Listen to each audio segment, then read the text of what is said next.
কোরবানি দিতে হবে ইসলামী শরীয়ত যে ধরনের পশু পছন্দ করে সে ধরনের পশু, যেমন উট, গরু, মহিষ, ছাগল, ভেড়া, দুম্বা ইত্যাদি দিয়ে। এ ধরনের পশুকে কোরআনের ভাষায় বলা হয় বাহিমাতুল আনআম বা হিংস্র নয় এমন গৃহপালিত চতুষ্পদ জন্তু।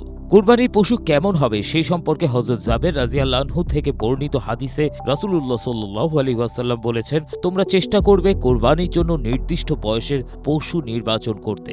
যদি না পাও তাহলে 6 মাসের দুম্বা কোরবানি করতে পারো। ফকিহরা বলেছেন, উটের বয়স 5 বছর, গরু বা মহিষের 2 বছর, ছাগল, ভেড়া, দুম্বা 1 বছর হওয়ার শর্ত। বয়স কম কিন্তু দেখতে হৃষ্টপুষ্ট এমন পশু দিয়ে কোরবানি করা জায়েজ হওয়ার পক্ষে বিশেষজ্ঞরা মত দিয়েছেন। তাহলে জেনে নেওয়া যাক কোন কোন পশু দিয়ে কোরবানি করলে আল্লাহর কাছে তা কবুল হবে না। যে পশু 3 পায়ে চলে, 1 পা মাটিতে রাখতে পারে না বা ভর দিতে পারে না, এমন খোঁড়া পশু কোরবানি করা জায়েজ নয়। এমন রুগ্ন দুর্বল পশু যা জবাইয়ের স্থান পর্যন্ত হেঁটে যেতে পারে না, তা দ্বারাও কোরবানি করা জায়েজ নয়। যে পশুর একটি দাঁতও নেই বা এত বেশি দাঁত পড়ে গেছে যে ঘাস বা খাদ্য চিবাতে পারে না, এমন পশু দ্বারাও কোরবানি করা জায়েজ নয়।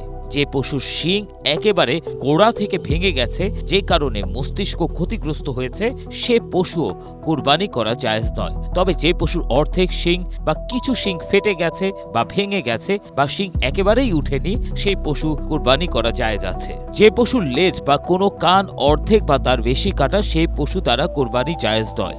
আর যদি অর্ধেকের বেশি থাকে তাহলে তার কোরবানি জায়েজ আছে। তবে জন্মগতভাবেই যদি কান ছোট হয় তাহলে কোনো অসুবিধে নেই। যে পশু 2টি চোখই অন্ধ বা 1 চোখ পুরো নষ্ট, সে পশু কোরবানি করা জায়েজ নয়। গর্ভবতী পশু কোরবানি করা জায়েজ। জবাইয়ের পর যদি বাচ্চা জীবিত পাওয়া যায় তাহলে সেটিও জবাই করতে হবে। তবে প্রসবের সময় আসন্ন হলে সে পশু কোরবানি করা মাকরুহ। কোরবানির নিয়তে ভালো পশু কেনার পর যদি তাতে এমন কোনো দোষ দেখা যায় যে কারণে কোরবানি জায়েজ হবে না, তাহলে ওই পশুর কোরবানি সহিহ হবে না। এর স্থলে আরেকটি পশু কোরবানি করতে হবে। তবে ক্রেতা গরিব হলে ত্রুটিযুক্ত পশু দ্বারাই কোরবানি করতে পারবে। নিশ্চিতভাবে বোঝা না গেলে যদি বিক্রেতা কোরবানির পশুর বয়স পূর্ণ হয়েছে বলে স্বীকার করে আর পশুর শরীরের অবস্থা দেখেও তাই মনে হয়, তাহলে বিক্রেতার কথায় নির্ভর করে পশু কেনা এবং তা দ্বারা কোরবানি করা যাবে। ABM Asaduzzaman, Asia post.